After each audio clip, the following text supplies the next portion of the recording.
High friends, welcome to Vaishnav property. ನೋಡಿ, metalling ರೋಡಿಗೆ attach ಆದಂಗೆ 21 ಗುಂಟೆ ಒಂದು ಅಗ್ರಿಕಲ್ಚರ್ ಲ್ಯಾಂಡ್ ಬಂದಿದೆ. ಇದು ನಿಮಗೆ ಮೈಸೂರಿಂದ 36 ಕಿಲೋಮೀಟರ್ ಆಗುತ್ತೆ, 36 ಕಿಲೋಮೀಟರ್ ಆಗುತ್ತೆ ಮೈಸೂರಿಂದ. ಮತ್ತು ನಂಜನಗೂಡಿಂದ 16 ಕಿಲೋಮೀಟರ್ ಆಗುತ್ತೆ, 16 ಕಿಲೋಮೀಟರ್ ಆಗುತ್ತೆ ನಂಜನಗೂಡು ರಿಜಿಸ್ಟ್ರೇಷನ್ ಬರೋ ಅಂಥ ಲ್ಯಾಂಡು. ಮತ್ತು ಮೈಸೂರು ಟು ಊಟಿ ನ್ಯಾಷನಲ್ ಹೈವೇಯಿಂದ 6 ಕಿಲೋಮೀಟರ್ ಆಗುತ್ತೆ, ಜನರಲ್ ಕ್ಯಾಟಗರಿ ಬರುತ್ತೆ. ಮತ್ತು ವಿಲೇಜ್ಗೆ ನಿಯರ್ ಬೈ ಇರೋಂಥ ಲ್ಯಾಂಡು. ವಿಲೇಜಿಂದ ಜಸ್ಟ್ ಒಂದು 50 ಮೀಟ್ರ್ ಆಗುತ್ತೆ ಅಷ್ಟೇ, ವಿಲೇಜ್ಗೆ ಹತ್ತಿರದಲ್ಲಿರೋಂಥ ಲ್ಯಾಂಡು.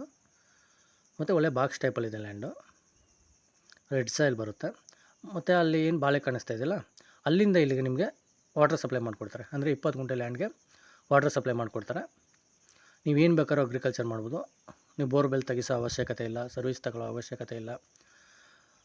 ಅವರೇ ವಾಟರ್ ಸಪ್ಲೈ ಬೇಕಾದ್ರೆ ನಿಮ್ಗೆ 5 ವರ್ಷ ಆಗ್ಬೋದು, 10 ವರ್ಷ ಆಗ್ಬೋದು, 15 ವರ್ಷ ಗಂಟನೂ ವಾಟರ್ ಸಪ್ಲೈ ಮಾಡಿಕೊಡ್ತಾರೆ. ನೀವೇನು ಬೇಕಾದ್ರೂ ಅಗ್ರಿಕಲ್ಚರ್ ಮಾಡ್ಕೋಬೋದು. ನೋಡಿ, ಅದೇ ವಾಟರ್ ಟ್ಯಾಂಕ್ ಕಾಣಿಸ್ತಾ ಇದೆಯಲ್ಲ, ಅದೇನೇ ವಿಲೇಜ್ಗೆ ನಿಯರ್ ಬೈ ಇದೆ. ನೋಡಿ, ಇವರು 21 ಗುಂಟೆಗೆ 21 ಲ್ಯಾಕ್ಸ್ ಹೇಳ್ತಾಯಿದ್ದಾರೆ, 21 ಲಕ್ಷ ಹೇಳ್ತಾಯಿದ್ದಾರೆ. ನೆಗೋಷಿಯಬಲ್ ಆಗುತ್ತೆ. ಇಂಟ್ರೆಸ್ಟ್ ಇದ್ದರೆ ಕೆಳಗಡೆ ನಂಬರ್ ಕೊಟ್ಟಿರ್ತೀನಿ, ಕಾಲ್ ಮಾಡಿ. ವೈಷ್ಣವ್ ಪ್ರಾಪರ್ಟೀಸ್ ಕಡೆಯಿಂದ ಒಂದೊಳ್ಳೆ ಬೆಸ್ಟ್ ಪ್ರೈಸಲ್ಲಿ ಮಾಡಿಕೊಡೋಣ. Okay, thank you friends.